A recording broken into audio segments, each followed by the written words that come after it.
Before you buy a business, there's one question that matters more than price, revenue, or cash flow, and most buyers never ask it. In this video, I'm going to help you figure out what kind of buyer you actually are, so you don't buy the wrong business for the wrong version of yourself. In the last video, we talked about starting with industry first. That doesn't change, but even inside the right industry, different buyers should be looking for different businesses. These are the three most common types of buyers I see when helping people buy businesses. If you skip this step, you can be doing everything else right and still make a bad decision. A quick heads up, if you want to work through this with other serious buyers on deals that you're looking at, the link below will take you to the free Firewatch Business Lab on school.com. It's where we break down the process step by step, just answer a few questions, and you are in for free. I think this is so important, and we need to keep it in mind how important our friends and especially our family are to us and how destructive unforgiveness is. So please forgive. Ephesians 4:32 says, "Be kind and compassionate to one another, forgiving each other just as Christ God forgave you." Ephesians 4:32 NIV. Yeah, that's so important, and we're going through that in my family now, and I don't want you to have to go through it with your family. All right, the first type of buyer is the operator buyer.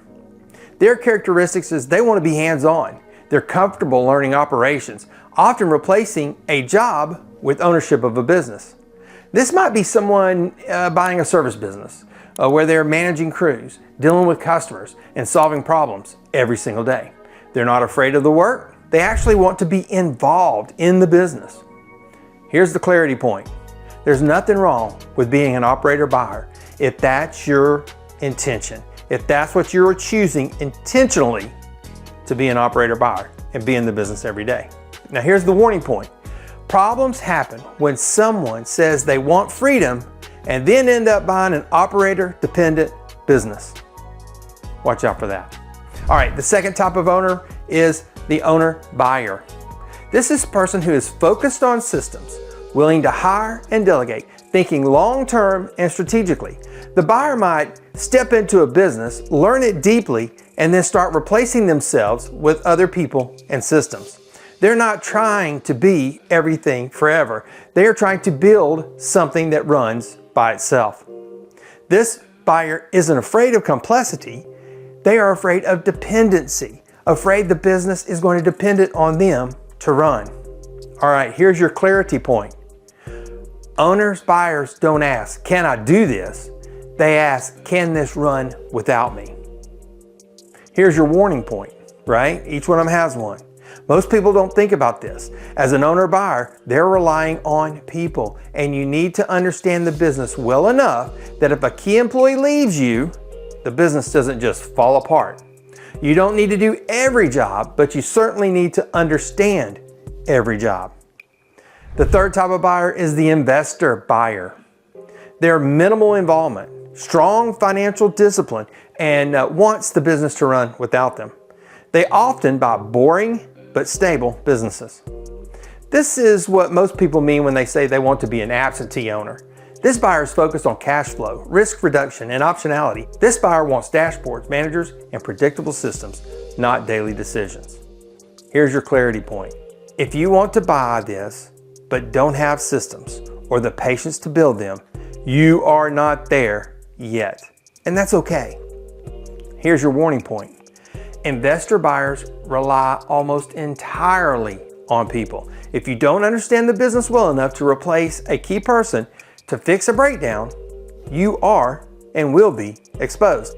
This is one type of risk we've been talking about. True absentee ownership isn't about ignorance, it's about control without presence, systems, and accountability. The biggest mistake I see is people answering this question emotionally instead of honestly when they buy a business they want instead of the business they're ready for, right? And when that happens, the business doesn't fail, the expectations do. That gap between desire and readiness is where deals fall apart.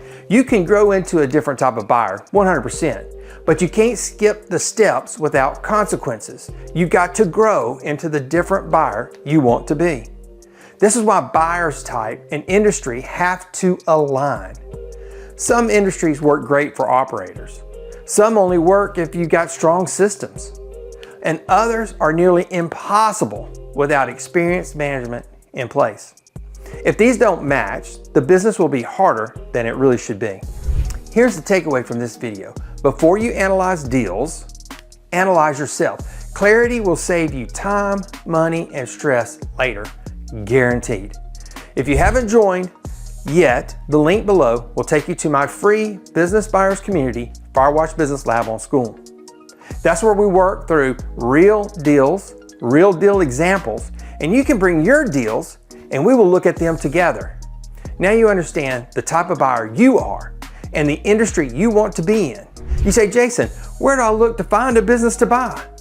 That question leads us to the next video you should watch, which is off-market deals and direct outreach. This is the best place to start finding the business that you want to achieve the freedom you're looking for. Thank you so much for watching. Please watch this video next. It really helps me out. Subscribe, like, and comment. That also helps me out. And I will see you in the lab. And remember, don't buy a job 24/7, 365. Buy a business.